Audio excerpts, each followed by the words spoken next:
দেখুন বন্ধুরা, এই পিঠাটাও কেমন ফুলেছে মালপোয়াটা, একদম বলের মতো। এই দেখেন, আর এক পিঠ ভেজে নিচ্ছি আমি সুন্দরভাবে। নমস্কার বন্ধুরা, সীমাস কিচেন অ্যান্ড লাইফস্টাইলে আপনাদের সকলকে স্বাগত। আজকে সীমার কিচেনে কোনো রান্না বান্না হবে না, শীত চলে এসেছে, একটা মজাদার পিঠে বানাবো, সেটা আপনাদের সঙ্গে শেয়ার করব, আপনারা দেখতে থাকুন। দেখুন বন্ধুরা, আমি এখানে এই কাপের মাপে 2 কাপ চালের গুঁড়ি নিয়েছি আর 1 কাপ ময়দা নিয়েছি এই কড়ার মধ্যে। আর এর মধ্যে আমি দিয়ে দেবো মৌরি, আধবাটা করে রেখেছি, এটা এর মধ্যে ছিটিয়ে দেব। সামান্য লবণ, আটার পরিমাণ অনুযায়ী লবণটা দেবেন আপনারা। আর দেব কিছুটা চিনি। এই শুকনো উপকরণগুলো আমি খুব ভালোভাবে মিশিয়ে নেব। এখানে উপকরণগুলো মেশানো হয়ে গেছে। আর 2 কাপ চালের গুঁড়ি আর 1 কাপ ময়দা নিয়েছি। ময়দাটা দিয়েছি পিঠেটা খুব সফট হবে বলে, শুধু চালের গুঁড়ির করলে পরে পিঠেটা শক্ত হয়ে যাবে। পিঠে মানেই গুড়, গুড় দিয়ে পিঠে বানালে পিঠের স্বাদটা অসাধারণ হয়। এই পাটালিটাকে আমি গরম জলে মিশিয়ে নিয়েছি, নিয়ে ছেঁকে নিয়েছি। এই দেখুন, এইটা এবার আমি এর মধ্যে মিশিয়ে দেবো।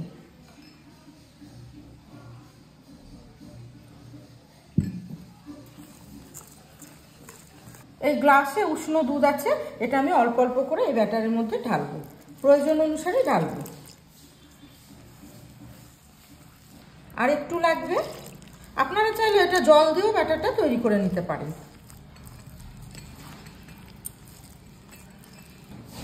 এই ব্যাটারটা যত ফাটাবেন তত মালপোয়াগুলো বলের মতো ফুলকো ফুলকো হয়ে ফুলবে। মালপোয়া বানানোর জন্য উপকরণগুলো সঠিক পরিমাণে নেবেন আর ব্যাটারটা খুব ভালোভাবে ফাটাবেন, দেখবেন পিঠেগুলো একদম আপনাদের মনের মতোই হবে।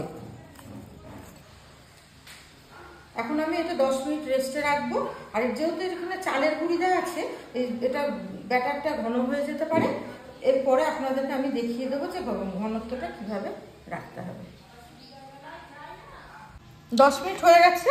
মালপোয়া ভাজার আগে আমি আরেকবার ফেটিয়ে নেব। ঘনত্বটা ঠিক হয়েছে কি আপনাদের আমি দেখিয়ে দিচ্ছি। দেখুন, দুটো দাগ একসঙ্গে মিশছে না, তার মানে ব্যাটারের ঘনত্বটা সঠিক হয়েছে।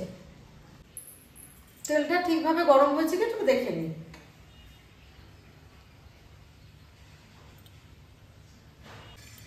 এই দেখুন বন্ধুরা, তেলের উপর সঙ্গে সঙ্গে এটা ভেসে আসে, তার মানে তেলটা সঠিকভাবে গরম হয়ে গেছে। এবার আমি মালপোয়াগুলোকে ভেজে নেব। মালপোয়াগুলো ভেজে নিচ্ছি বন্ধুরা। এখনই সঙ্গে সঙ্গে নাড়ানো যাবে না, উপর থেকে একটু তেলটা দিয়ে দিতে হবে। আর এটা ডোবা তেলেই হচ্ছে, উপর থেকে দিতেও হবে না।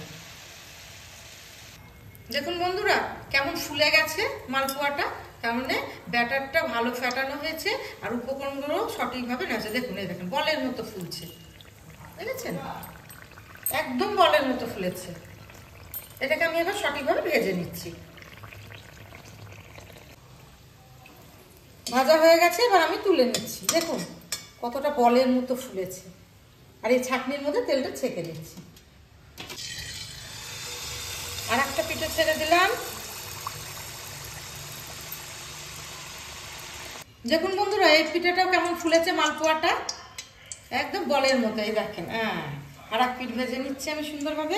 এইভাবে আমি একে একে সব পিঠেগুলো ভেজে নেব।